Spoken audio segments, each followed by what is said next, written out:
Okay, I'm going to continue reading number 10, chapter 10, the law of authenticity.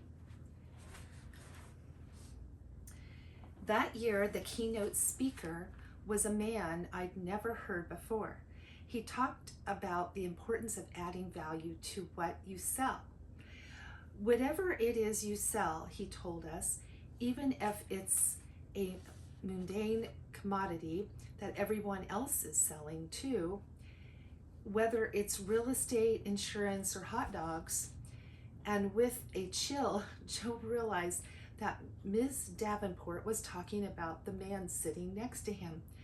Whatever it is, he said, you can excel by adding value.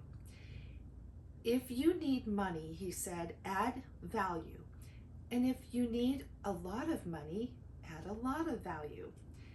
People in the audience laughed when he said that, but I didn't see anything funny.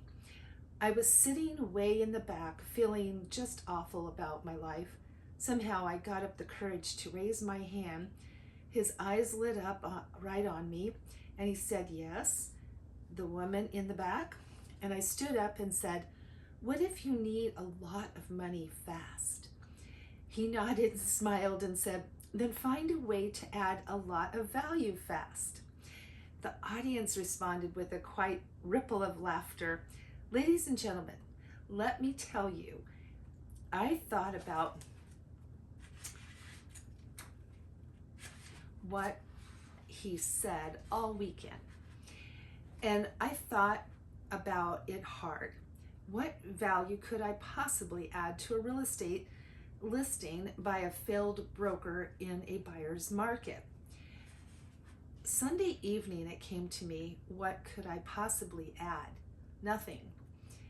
There was not one single solitary shared or ounce of value I could think of that insignificant little Deborah Davenport could add. After a year of trying, I proven I had no professional value whatsoever. What I had to offer these clients was nothing. That Sunday evening, I made up my mind. It was time to quit. She paused. She paused again, took a breath to steady her emotion. She tapped her finger on her temple again and looked out at the group. You understand what was going on in here? When my husband walked out the door, my self-esteem got up and walked out with him. Sorry about that. Joe noticed hundreds of heads nodding. She was touching a powerful chord. My husband had seen me more a liability than an asset. The job market had agreed with him, and obviously so did the world of real estate. Who was I to argue at that point? Joe glanced around and noticed quite a few damp pairs of eyes. What mysterious power did this woman hold over them? Deborah Davenport gave a slow, sad shake of her head. And a year later, and I still haven't unwrapped my birthday gift. She took a sharp breath and let it out again, as if to shake off the mood. So I went in the next morning, ready to clean out my desk. I had one last appointment that I could weasel out of. So purely out of obligation, I met the prospect and drove her to see the house. It's already over, I told myself, so what the heck? I just let myself have a good time with her. I let go of all the techniques. I didn't even bring spec sheets on the home. She chuckled disapprovingly. On the way over, she just chatted, talked about everything and anything, silly stuff. I couldn't tell you for sure whether I ever even told her the asking price. It was the most unprofessional, sloppy, irresponsible, disgraceful sales presentation in the history of real estate. She held up both hands in an attitude of expiration, as if to say, "What a ditz, huh?" And of course, she bought the house.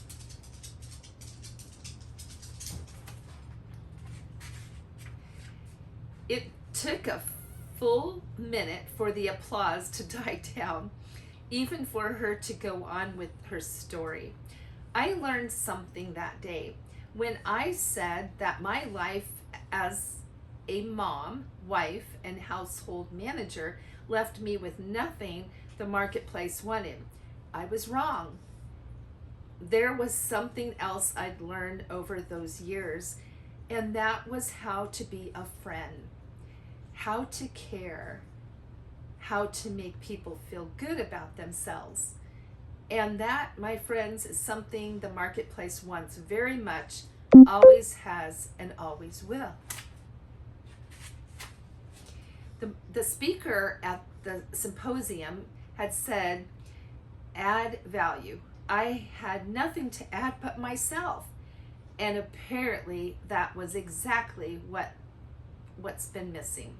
She paused and took a deep breath, giving her feelings a moment to settle.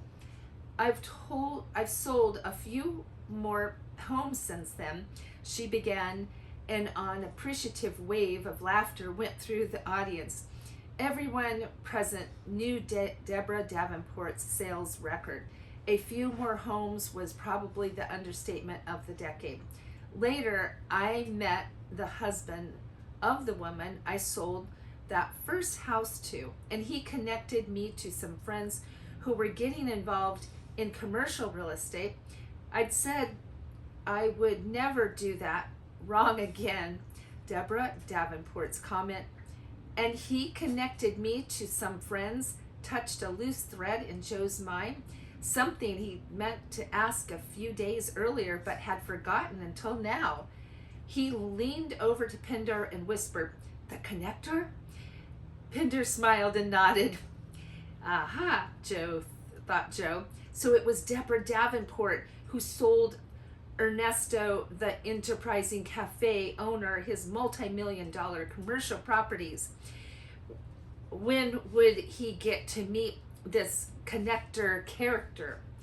And I've had the honor of being named the city's top realtor in both real estate and commercial markets. Joe's mind was still buzzing.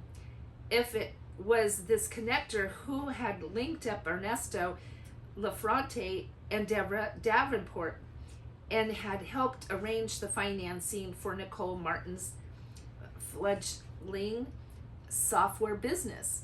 He leaned over again and whispered, "Who are we going to meet tomorrow?" Pinder whispered, "Friday guest." He nodded to himself. "The Friday guest is a surprise." "It's the connector, isn't it?" Joe asked. "I'm finally going to meet the connector." Pinder just smiled and wouldn't say another word. "And in the past few years," Deborah Davenport was saying, "I've crisscrossed the country speaking to groups just like this group today. And I tell every one of them the same thing. I'm here because I have the awesome responsibility and honor of selling you something far more valuable than a house. What I'm here to sell you on is you." Okay, we are stopping again. I had to be the connector of this chapter 10. It's going to be 3 parts, so the next part will be next time. All right, have a great day. Bye.